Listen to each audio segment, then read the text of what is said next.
하나님의 말씀은 에베소서 5장 18절부터 20절 말씀까지입니다.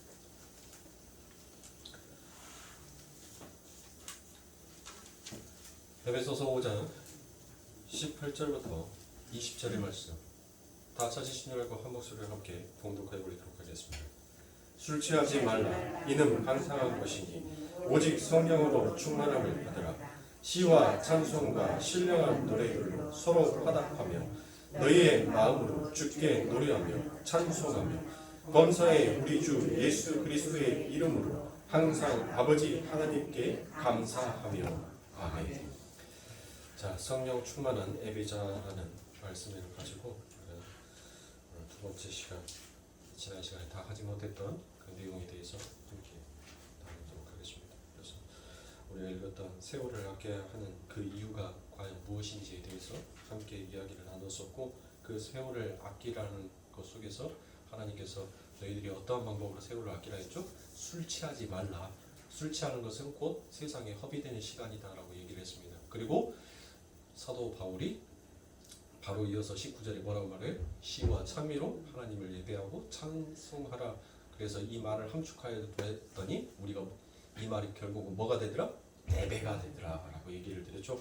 그래서 예배가 과연 무엇인가에 대해서는 여러분들과 함께 제가 히브리어에서 두 가지, 그리고 헬라에서 한 가지, 헬라에서 두 가지, 그리고 영어로 한 가지의 말씀을 드렸습니다. 그래서 예배라는 것이 바로 히브리어로 아바드라고 제가 말씀을 드렸죠. 이 아바드라는 것은 바로 섬기다라는 그와 같은 의미가 있다고 제가 말씀을 드렸습니다. 그리고 두 번째 예배는 샤하라고 제가 말씀을 드렸습니다.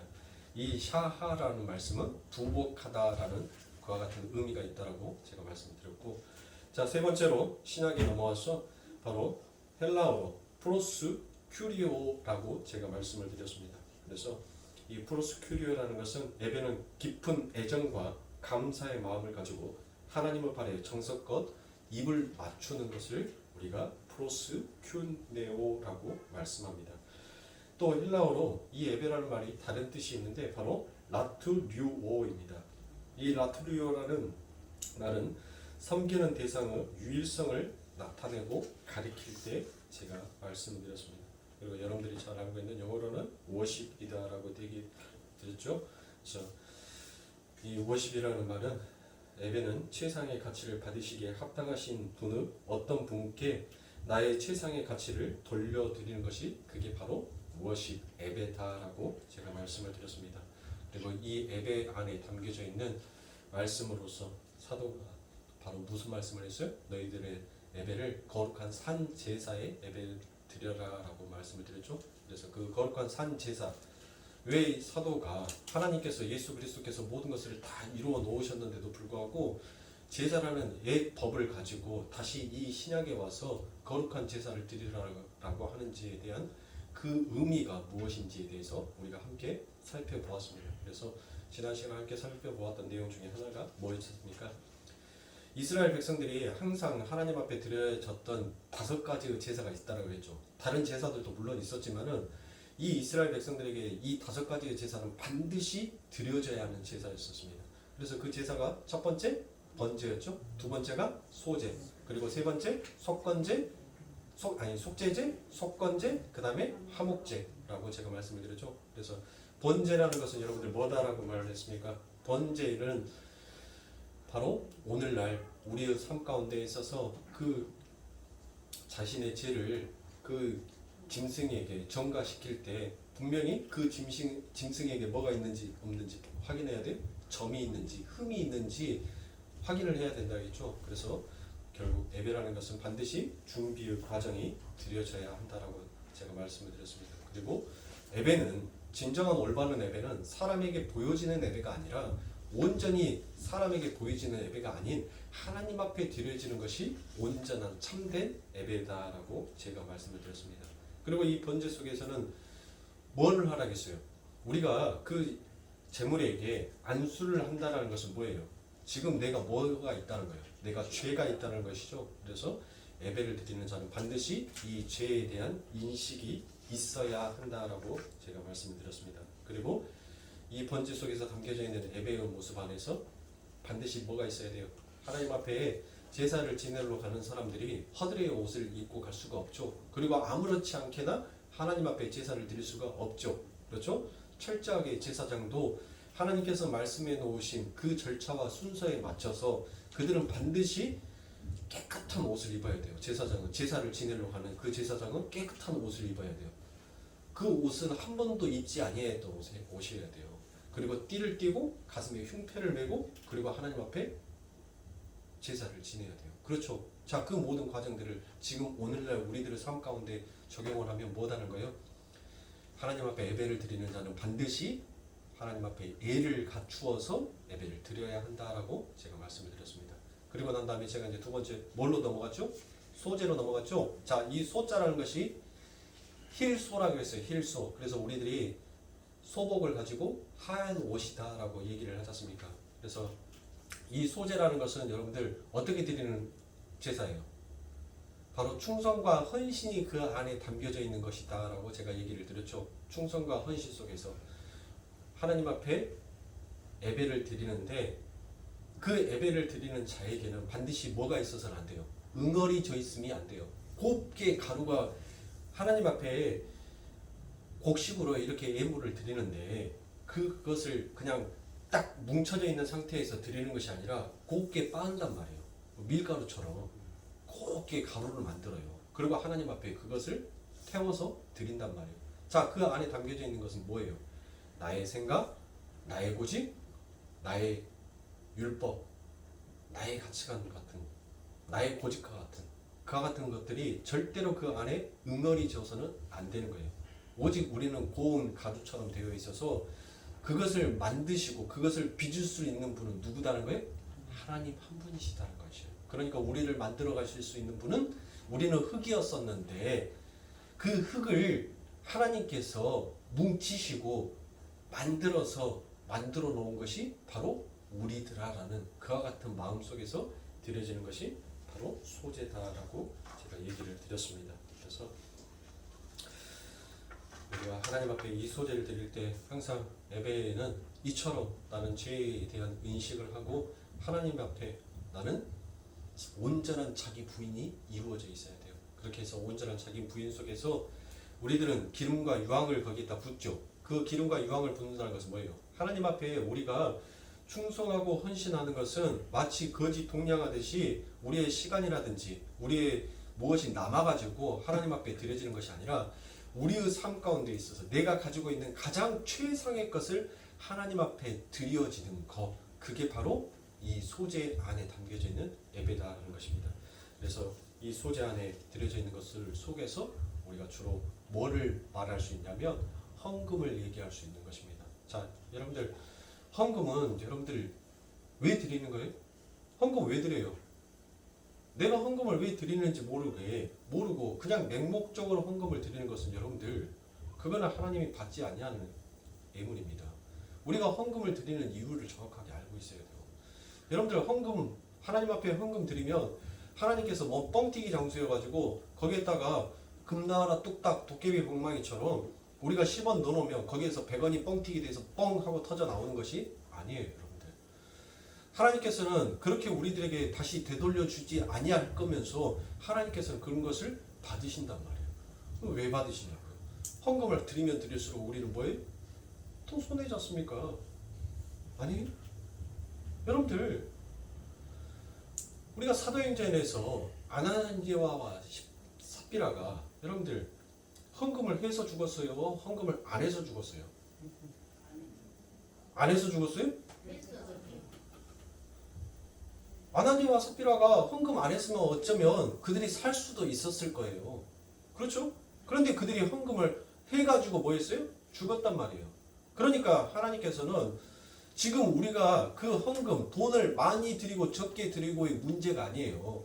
하나님 앞에 바쳐져 있는 그 예물 자체가 많고 적음은 문제가 아니라 지금 그 안에 내가 지금 나를 표현하는 나의 과식, 나의 자랑, 나의 됨됨이를 그 안에 담아서 하나님 앞에 드려지는 예물은 결국 죽은 예물이라는 거예요. 그 예물은 가인과 같은 예물이다라는 것이에요. 그 안에 어떠한 것을 담는다 할지라도 하나님께서는 그 예물을 연락하거나 받지 아니하신다는 것입니다. 보세요. 예수님께서 성전에 딱 서서 그 연보통을 봤단 말이에요. 연보통을 보시는데 과부가 와가지고 거기 안에다가 그 연보통 안에다가 2렙돈을 딱 넣었어요. 그러면은 그 과부만 그 연보통에다가 돈을 넣기에 그래서 하나님께서 그를 칭찬했습니까? 다른 사람들은 그 연보통에다가 헌금 안 했어요? 다 했을 거란 말이에요. 가장 자기가 가지고 있는 것 중에서 하나님께서 말하는 그 십계명에서 나오는 10분의 1을 정확하게 계산을 해서 하나님 앞에 그 연보통에다 집어넣었을 거란 말이에요. 그런데 왜 하나님께서는 그 과부의 2렙돈을 하나님께서 가장 칭찬하셨냐고요. 결국 뭐다는 거예요. 그 여인은 하나님 이 2렙돈은 제 목숨과 제 생명과도 같은 것입니다. 그런데 하나님 내가 이 땅에서 이 2렙돈으로 내가 이 세상 삶을 연명하면 얼마나 연명할 수 있겠습니까? 그러나 하나님 나는 이 세상의 것을 버리고 하나님을 얻음이 영생을 얻음이 하나님 저는 더 크다라고 생각합니다. 그래서 하나님께서는 그 마음을 보시고 그를 칭찬해 줬던 것이에요. 즉 여러분들 헌금이라는 것은 여러분들 우리가 하나님께서 우리가 이 세상 가운데 목숨처럼 여기는 것들을 버리지 못하는 것을 버리게끔 만드는 훈련의 과정이에요. 도구의 과정인 거예요. 그런데 그 헌금을 가지고 내가 하나님 앞에 얼마를 드렸는데 내가 얼마를 했는데 여러분들 바리새인들과 서기관들이 무엇 때문에 하나님 앞에 독사의 새끼다라는 그와 같은 욕을 듣냐고요. 무엇 때문에요? 자기들이 했던 행위에 대해서 전부 다 뭐하고 있어요? 기억하고 있더라는 것입니다. 셈을 하고 있더라는 것이에요. 그 셈을 하고 있었다는 것은 결국 뭐예요? 나는 언젠가는 반드시 그것에 대한 보상을 받을 것이다라는 그와 같은 유대주의와 율법주의가 그 안에 남겨져 있었던 것입니다. 그래서 하나님께서 구원을 네 스스로 네 행위로 이루려고 하는 그 자체가 악하다는 거예요. 착한 일, 선한 일이라는 것은 그것은 바로 너희들이 이 세상의 것들이 전부 다 하나님의 말씀에 의해서 예수에 의해서 전부 다 뺏겨지는 것. 그게 착한 일이고 그게 선한 일이에요. 그게 하늘의 일인 거예요. 그런데 세상의 이치의 원리는 여러분들 전부 반대로 가잖아요. 내가 얼마를 투자했으면 최소한 못해도 그 투자한 금액에 번전은 찾기를 원한단 말이에요. 그건 보상심리 아닙니까? 그게 아니라더라고요. 하나님께서 드리는 것은 결국 이 세상에 내려놓지 못하는 이 세상에서 버리지 못하는 우리들의 죄악성을 하나님께서는 그 헌금 목숨처럼 여기는 그 돈을 통하여서 너희들은 자꾸 이 세상의 것을 버려야 살 수 있다라는 것을 하나님께서는 그 헌금으로 가르치는 거예요. 그것을 바로 오늘날 우리 교회에서 하나님 앞에 예물로 드려지는 것입니다.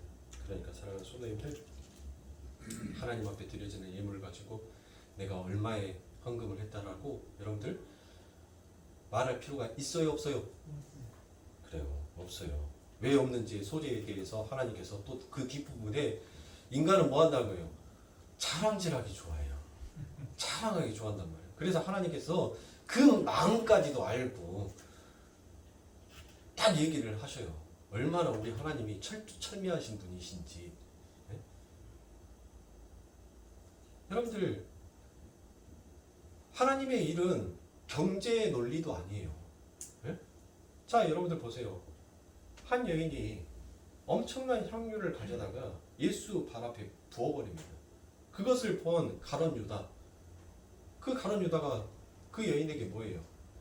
야, 그거를 가져다가 불쌍한 사람 구제하는 데 썼으면 더 큰 일을, 더 좋은 일을 할 수 있었는데 그 아까운 것을 지금 왜 바닥에다 쏟아버리느냐라고 얘기를 한단 말이에요. 그러니까 하나님의 일은 경제의 원리도 아닌 거예요, 여러분들. 하나님의 일은 누가 하시는 거예요? 하나님이 하시는 거예요. 세상의 사람으로 일로서, 세상의 방법으로서 하나님의 일이 이루어질 것 같으면 여러분들 하나님께서는 예수를 이 땅에 보내시지 않으셨습니다. 하나님의 일하심은 하나님의 뜻대로 흘러가는 거예요. 그래서 소재를 드렸던 여러분들에게 하나님께서는 뭐라고 말씀하시냐면 레위기 2장 11절에 물은 너희가 여호와께 드리는 소재물에는 모든 누룩을 넣지 말지니 너희가 누룩이나 꿀을 여호와께 화제로 드려 사르지 못할지니라라고 되어 있습니다. 자, 여러분들 보세요. 이 소제는 뭐다라고 했어요? 충성과 헌신으로 드려지는 예배다라고 그랬죠. 제사다라고 그랬죠. 근데 하나님께서 이 누룩을 넣지 말라고 해요. 누룩은 뭐라 하는 거죠? 누룩의 역할이 뭐예요? 누룩의 역할은 부풀리는 것이 역할이에요. 그렇죠? 이 밀가루에다 누룩을 집어넣으면 밀가루가 부풀어 올라요. 그러니까 하나님께서 지금 너희가 하나님의 일을 한다고 충성과 헌신을 해놓고 그것을 부풀려 뭐하지 말라고요? 자랑하지 말라는 거예요. 자랑하지 말라고. 자, 그리고 난 다음에 소제에서 또 중요한 것이 뭐가 있어요? 꿀을 넣지 말라고 했죠. 꿀 넣지 말라는 것은 뭐예요? 그럴싸하게 포장하지 말라는 것이. 너희 꿀 바르지 마라는 말 하잖아요. 우리가 세상 말로 너희 꿀 바른 소리 하지 마라고 얘기를 하잖아요. 그러니까 그 말이 뭔 말이에요? 너희 포장하지 마. 너희가 충성해놓고 헌신하고 하나님의 일을 해놨다는 것을 그렇게 포장하지 마라고 얘기를 합니다. 그러면서 레위기 2장 13절에 내 모든 소재물에 소금을 치라. 내 하나님 여호와 언약의 소금을 내 소재에 빼지 못할지니 내 모든 예물에 소금을 드릴지니라 라고 얘기를 합니다. 자, 보세요. 여러분들, 소금은 어떤 역할을 하는 거죠? 녹는 역할을 하죠. 녹아버리잖아요. 이 소금은 어떤 것에다 넣든지 간에 녹아서 없어져요. 자기의 형체가 사라지는 거예요. 즉 하나님 앞에 드려지는 예배에서 충성과 헌신은 뭐하지 말라는 거예요? 자랑하지 말라는 거예요. 자랑하지 말라. 그렇게 소금처럼 녹아내려져서 네가 너를 드러내는 것이 아니라 너가 녹아져서 누구의 영광을 드러내는 거예요? 하나님의 영광을 드러내는 것이 그게 예배다는 것이에요. 내가 내 자신을 드러내서 나는 예배 드렸다. 나는 오늘 저주 그늘에서 빠져나왔다라고 여러분들 그렇게 목사의 눈에다 하나님의 눈에다가 눈도장 꼭 찍고 가지 마세요. 10번 찍은다고 해서 무료 쿠폰 한 번 안 줍니다. 무료 쿠폰 안 준다니까요. 요즘은 커피숍들이 하도 많이 생겨가지고 2,000원짜리 커피를 파는데 여러분들 무료 쿠폰을 주더만요. 10번 찍어갖고 오면 한 잔 서비스로 주겠다고. 얼마나 커피숍이 많으니까. 여러분들이 하나님 앞에 100번 1000번 얼굴 도장 찍은다 하더라도 하나님께서 그래 너 100번 1000번 그렇게 하나님 앞에 내한테 얼굴 도장 찍었으니까 그래 천국 들어올 수 있는 티켓 줄게, 그렇게 말씀 안 하셔요. 우리는 오직 우리가 부인되고 우리가 하나님의 말씀 앞에 녹아 없어져서 오직 하나님의 말씀만 드러나야 되고 그 말씀 속에서 하나님의 영광만 찬란히 비춰져야 하는 것입니다. 그게 소재 속에 담겨져 있는 진정한 예배다라고 이야기할 수 있습니다. 그러니까 이 모든 내용들을 종합해 볼 때 하나님을 예배하는 자들의 헌신과 봉사와 충성은 절대 사람에게 보이기 위해서 드려져서는 아니 된다라는 것을 말씀하고 있는 것입니다. 자, 세 번째로 이제 속죄제에 대해서 넘어오겠습니다. 이 속죄제는 말 그대로 자신의 죄가 드러났을 때 속죄의 뜻으로 제사를 드리는 것을 우리가 속죄제다라고 얘기를 하죠. 레위기 4장 3절부터 29절에 보면 만일 기름 부음을 받은 제사장이 범죄하여 백성에게 죄를 입게 하였으며 그 범한 죄를 인하여 흠없는 수송아지로 속죄 제물을 삼아 여호와께 드릴지니 만일 이스라엘 온 회중이 여호와의 금령 중 하나라도 그릇 범하여 허물이 있으나 스스로 깨닫지 못하다가 그 범한 죄를 깨달으면 회중은 수송아지를 속죄제로 드릴지니 그것을 회막 앞으로 끌어다가 만일 22절입니다. 만일 족장이 그 하나님 여호와의 금령 중 하나라도 부지 중에 범하여 허물이 있었다가 그 범한 죄의 깨우침을 받거든 그는 흠없는 수 염소를 예물로 가져다가 27절 만일 평민의 하나가 여호와의 금령 중 하나라도 부지 중에 범하여 허물이 있었다가 그 범한 죄의 깨달음을 받거든 그는 흠없는 암 염소를 끌고 와서 그 범한 죄를 인하여 그것을 예물로 삼아 그 속죄제의 희생의 머리에 안수하고 그 희생을 번제 소에서 잡을 것이요 라고 되어 있습니다. 자, 여러분들 레위기 4장 3절부터 시작해서 29절까지 쭉 말씀을 오는데 여러분들 이 안에 인간이 가지고 있는 모든 계급에 전부 다 속해 있어요. 그렇죠? 모든 계급에 속해 있는 전부 다 뭐 하라는 거예요? 너희가 범죄함을 깨닫거든 반드시 뭔 제사를 드리라는 거예요? 하나님 앞에 이 속죄제를 드리라라고 얘기를 합니다. 그러면서 28절에 보면 그 범한 죄의 깨우침을 받는 즉시 죄를 깨달아 즉시 속죄제를 드리게 되어 있는데 그렇다면 우리는 이 속죄제를 언제 드리냐고요? 언제 우리는 이 죄를 깨닫고 언제 하나님 앞에 이 속죄제를 드리냐고요? 바로 말씀 가운데 그 말씀이 우리의 심령 골수를 쪼개고 그 심령 골수 안에 담겨져 있는 우리의 죄가 폭로가 되는 그 말씀 안에서 말씀에 비춰지는 내가 죄인임을 깨달았었을 때 우리는 뭐 해요? 하나님 앞에 기도하죠. 찬송하죠. 예배하죠. 바로 그래서 속죄제라는 것은 오늘날 이 예배 속에서 우리가 우리의 죄를 깨달음을 하나님 앞에 고백하는 거예요. 그 말씀 가운데. 그러니까 우리 안에 계시는 성령이 날마다 뭐가 되는 거예요? 제물이 되시는 거예요. 우리의 죄로 인하여서 날마다 그 성령이 우리의 제물이 되어서 그 제물이 죽음으로 말미암아 우리는 날마다 죄의 씻음을 받고 있는 것이에요. 그게 지금 이 구약의 제사가 오늘날 이 예배 안에 담겨져 있더라는 것입니다.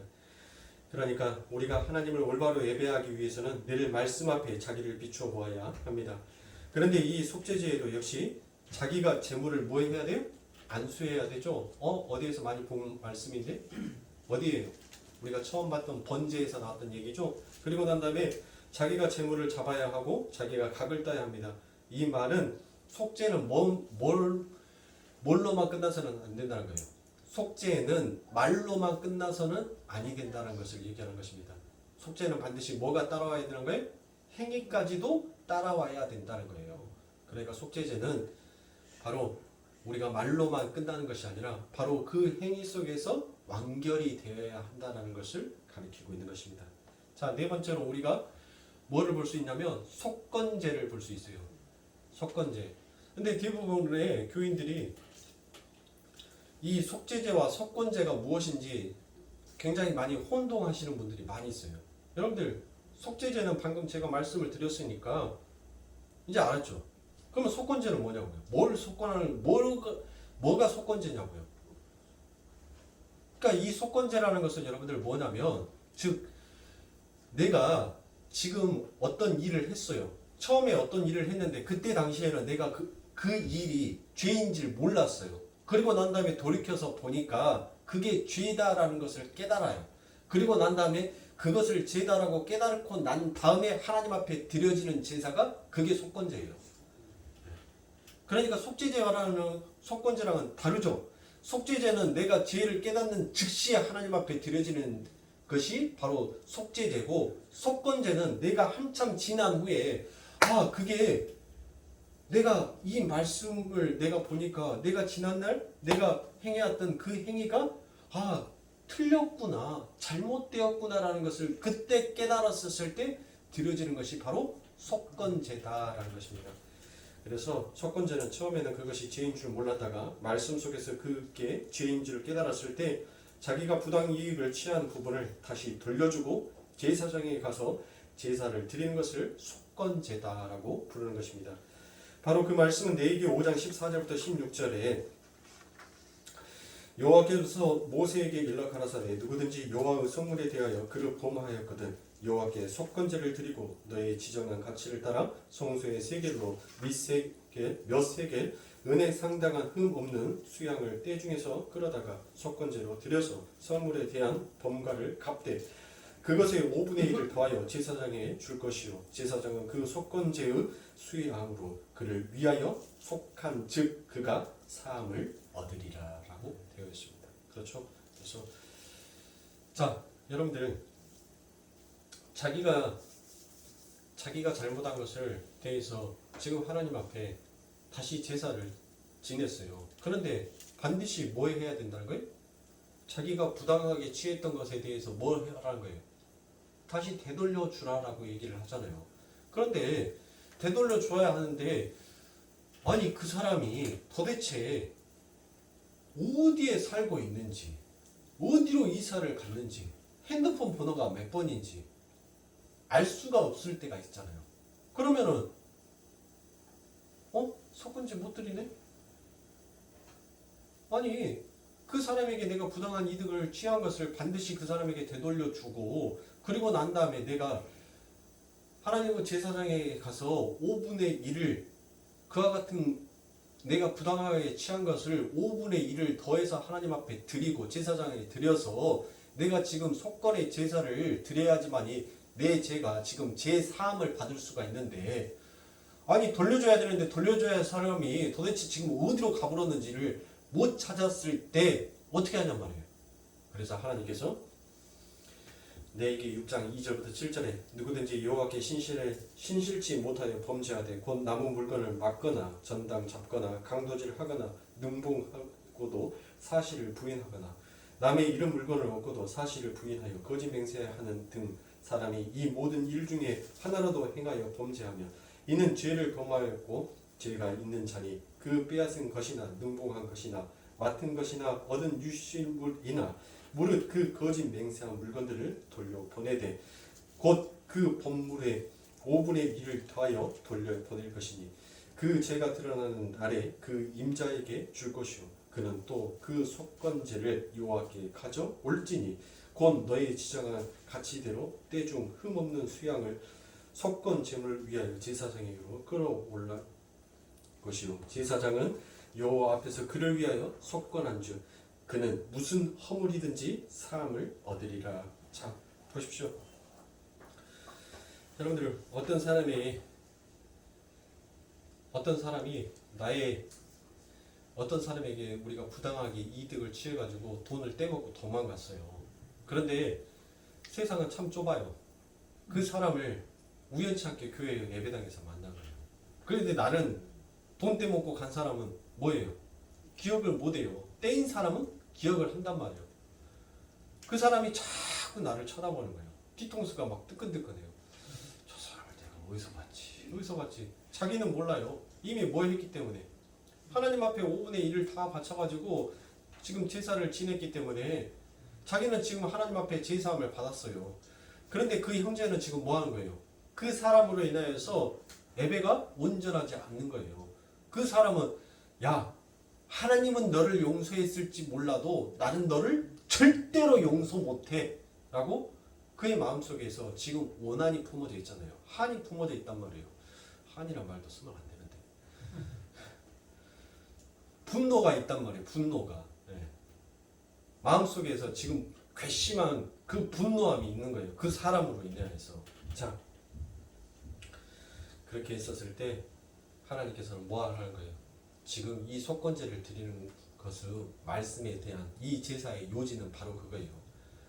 우리가 하나님 앞에 제사를 하나님 앞에 예배를 드리는 것도 물론 중요하지만 우리는 하나의 운명 공동체잖아요. 하나의 공동체이기 때문에 우리는 내 이웃에게도 이 속건의 정신을 담아서 그들과 항상 하나된 마음, 합한 자의 마음으로 행해야 된다는 거예요. 서로가 아버지 하나님의 교회 안에서는 절대로 분리가 있어서는 안 된다는 것을 하나님께서 우리들에게 가르쳐준 것이 바로 이 속건제인 것입니다. 그래서 이 속건제에서 제가 아까 전자에 말씀드렸던 것을 제가 지금 후자로 지금 돌리고 있는데 만약에 여러분들 그 사람을 찾지 못하면은 어떻게 하면 어떻게 하냐면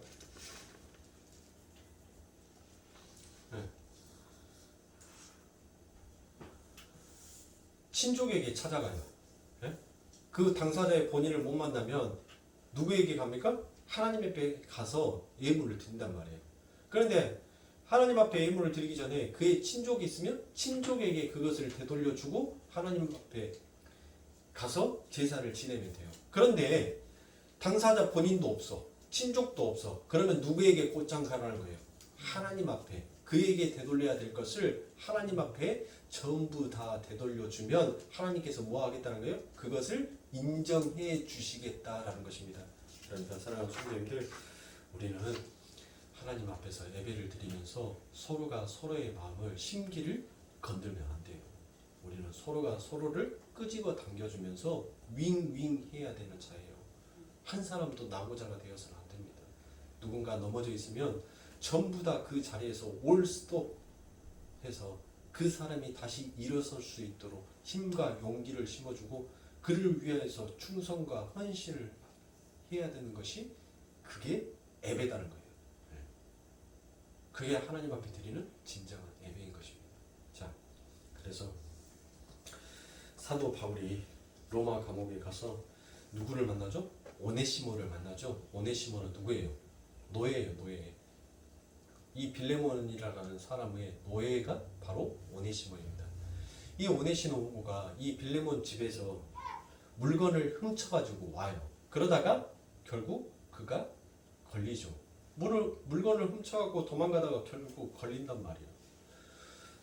자, 그때 당시에 여러분들 노예라는 것은 그 노예의 생사 여탈권을 누가 가지고 있어요? 주인이 가지고 있단 말이에요. 그런데 주인을 물건을 훔친 것만으로도 지금 사형을 당해도 마땅한데 주인의 물건을 갖고 도망쳤어요. 도망까지 쳤어요. 그러면 극형에 처할 수가 있어요. 그때 고대 당시에 극형이라는 것은 어떤 것이 극형이에요? 십자가에 매달아서 죽여버리는 것이 그게 극형이에요. 그래서 그 노예를 십자가에 매달아서 죽일 수까지 있는 것이 지금 이 오네시모입니다. 그런데 이 오네시모가 그 로마 감옥에서 누구를 만나요? 바울을 만나요. 그래서 바울이 이 속건제에 대해서 얘기를 한단 말이에요. 하나님의 복음에 대해서 얘기를 해요. 그리고 난 다음에 그가 이제 깨달았습니다. 그리고 난 다음에 바울이 이 오네시모에게 뭐야 해요? 네가 훔쳤던 거 다시 가지고 가서 주인에게 되돌려 줘라라고 얘기를 합니다. 그리고 난 다음에 이 오네시모에게 가라고 했어요. 가라고. 너 주인에게 다시 되돌아가. 여러분들 가고 싶은 사람이 있어요? 지금 주인에게 가면 뭐 하는 거예요? 나는 죽는구나. 네. 나는 죽었다라고 외치고 가야 되는 거예요. 판인데. 근데 지금 이 오네시모보다 바울이 가라는 거예요. 네 주인한테. 그리고 네 생명을 네가 지금 복음 안에 들어와 있으니까 이제 누가 책임지겠다는 거예요. 하나님이 너 책임질 거야. 그러면서 이 오네시모에게 희망의 편지를 줍니다. 너 네 주인에게 가서 네가 그했던 물건들을 되돌려 주고 그리고 네가 나머지 갚아야 될 그 빚은 내가 갚아줄게라고 이 편지를 네 주인 빌레몬에게 보여라 라고 써준 것이 바로 빌레몬서예요. 아셔요? 그럼요. 이런 기본을 알고 계셔야죠. 그게 빌레몬서예요. 그러니까 이 빌레몬서에는 뭐가 담겨져 있는 거예요? 이 속건제가 담겨져 있는 거예요. 이 속건의 의미가 그 안에 담겨져서 함께 이야기를 하고 있는 것입니다. 그래서 단순히 돈을 갚는 것이 문제가 아니라 하나님은 우리에게 하나님과 이웃과의 관계를 바르게 정립하고 그 관계가 요구하는 것을 성실하게 수행해 내라라고 우리에게 신앙생활이라는 것을 허락하신 것입니다. 그래서 예수님께서도 이렇게 말씀을 하십니다. 마태복음 5장 23절부터 24절에 보면 그러므로 내가 제단에 제물을 드리려고 하다가 내 형제나 자매가 내게 어떤 원한을 품고 있다는 생각이 나거든 너는 그 제물을 제단 앞에 놓아두고 먼저 가서 내 형제나 자매와 화해하여라. 그런 다음에 돌아와서 제물을 드려라 라고 얘기합니다. 이게 바로 예배 속에 들어있는 속건제의 정신입니다. 그런데 만일 내가 나의 허물을 갚아야 하는 그 상대를 찾을 수가 없을 때 여러분들 우리에게 베풀어 주신 그 하나님의 은혜를 우리는 깨닫고 하나님만 의지하면서 가면 되는 거예요. 자, 이제 마지막으로 여러분들 뭐가 남아 있습니까? 화목제가 남아 있죠. 자, 화목제라는 것은 여러분들 또 다른 말로 무슨 제사다라고 그래요? 잔치 제사다라고 얘기합니다. 그래서 이 화목제에는 세 가지 제사가 있어요. 첫 번째 무슨 제사입니까? 첫 번째가 감사제예요.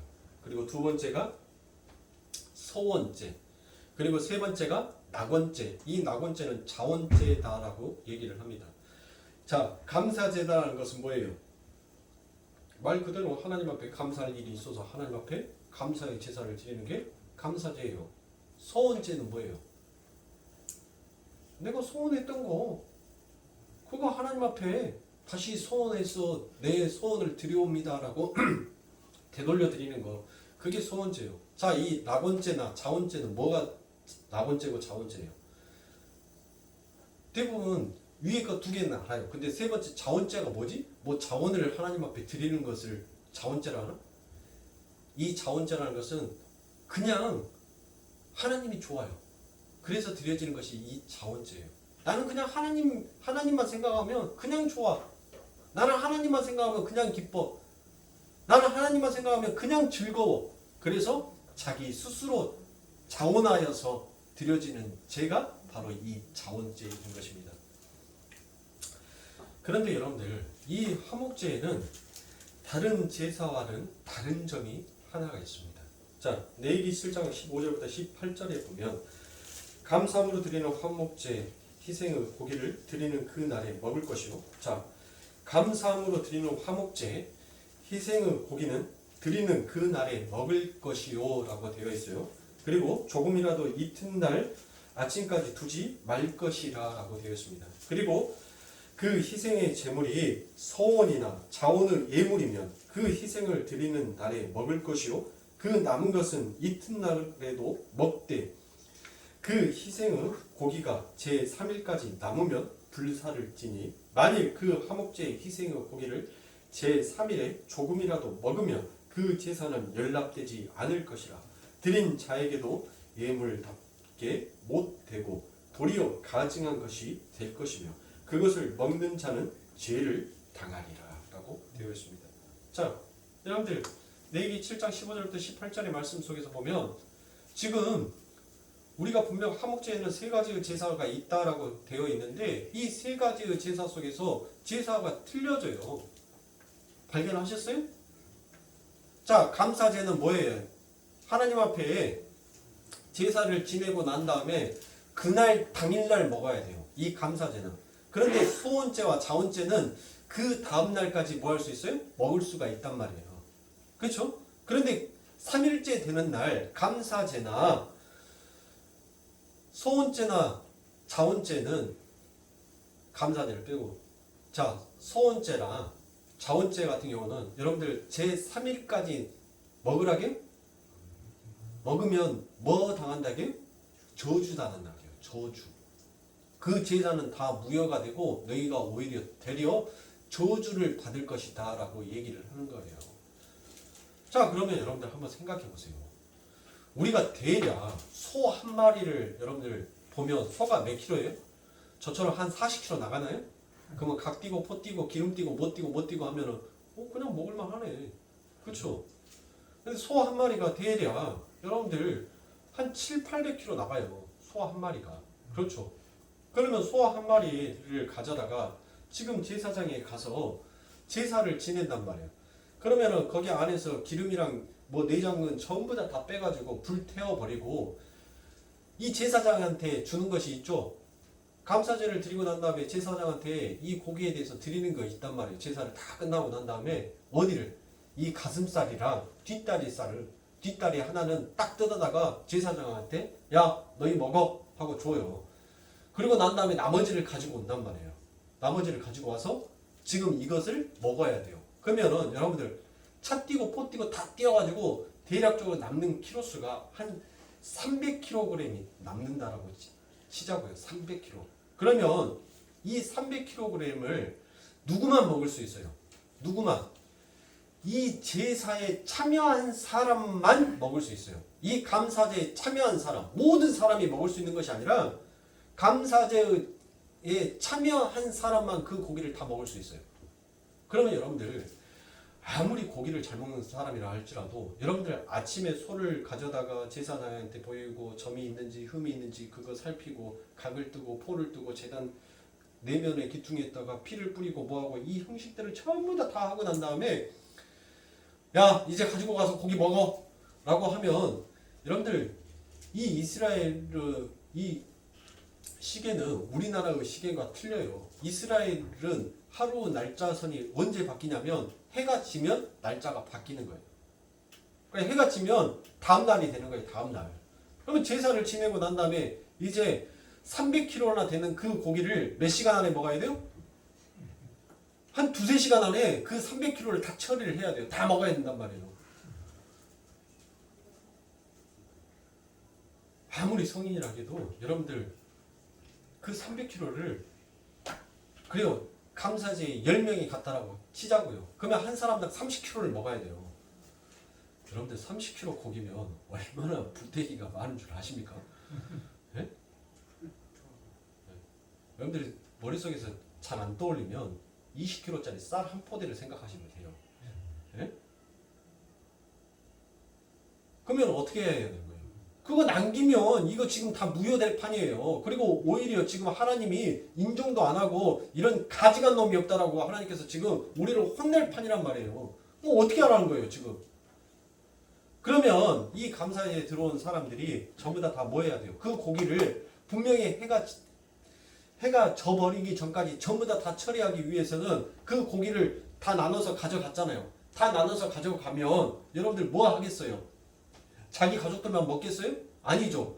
자기랑 친한 이웃들도 나눠주겠죠. 근데 이웃들 나눠주고도 지금 고기가 남아요 안 남아요? 남단 말이에요. 그러니까 그 고기를 가져다가 두세 시간밖에 안 되니까 동네 사람들 저 원수 같은 놈이 저형한테는 고기 주기 싫었는데 원매 하나님 말씀에 이거 처리를 해야 되겠으니까 야 너 비워줄 건데 개똥이 너 일로 와 빨리 갖고 가.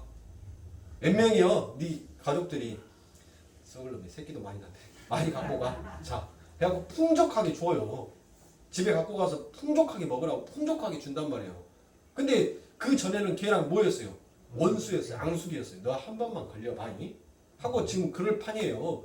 그런데 이 사람이 하나님 앞에 감사할 일이 생겨가지고 감사제를 드리고 난 다음에 그 300kg나 되는 그 고기를 갖고 왔는데 두세 시간 안에 이 고기를 전부 다 처리해야 되는데 처리할 방법이 없는 거예요. 그러니까 나랑 친한 사람뿐만이 아니라 나랑 원수되었던 사람에게까지도 전부 다 뭐예요? 그 고기를 전부 다 나눠줘서 소진시키고 없애야 되는 거예요. 즉, 이 화목제다라는 것은 바로 원수된 자와 하나 연합되는 것, 하나 되는 것, 그것이 바로 화목제인 것이에요.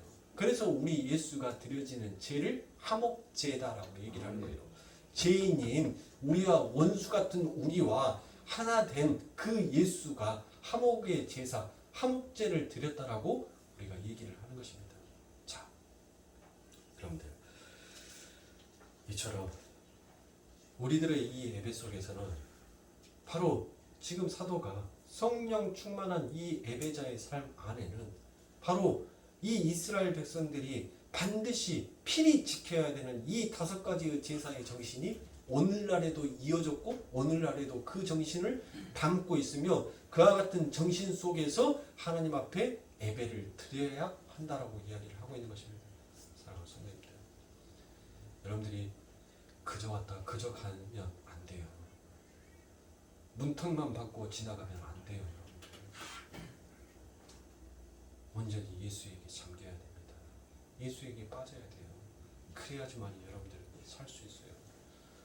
그래서 제가 여러분들에게 금요 예배 때 도대체 성령 세례가 뭔지, 물 세례가 뭔지 제가 그거에 대해서 여러분들에게 말씀드리고 사도행전에 그 지난주에 말씀들을 이어서 제가 얘기를 드릴 건데 여러분들 우리는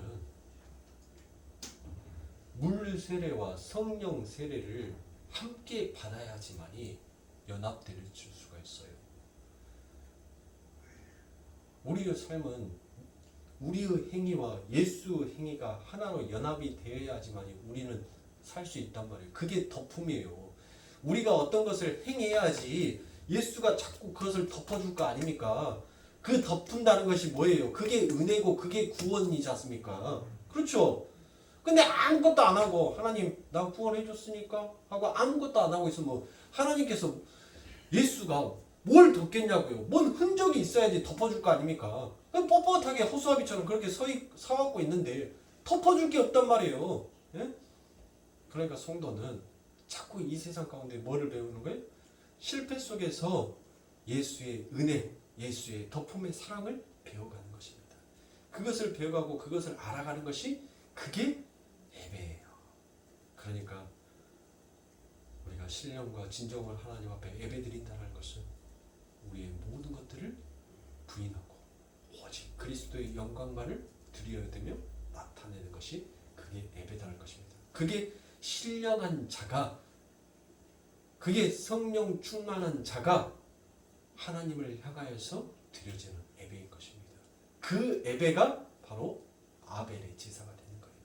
하나님께서 연락하시는, 하나님께서 기뻐 받으시는 그와 같은 제사가 되는 것입니다. 사랑하는 성도님들, 오늘날 너무나도 편함과 안위 속에서 우리의 신앙의 방향과 지향성이 자꾸 흔들리고 자꾸 흐트러질 때가 많이 있습니다. 이럴 때일수록 여러분들 더욱더 긴장하고 더욱더 여러분들의 신앙의 허리들을 바짝 조여야 합니다. 여러분들 성경에서 그러죠? 평안하다 평안하다 평안하도다 라고 할 때 너희들은 뭐 하라고요? 정신 바짝 차리고 깨어있으라라고 얘기합니다.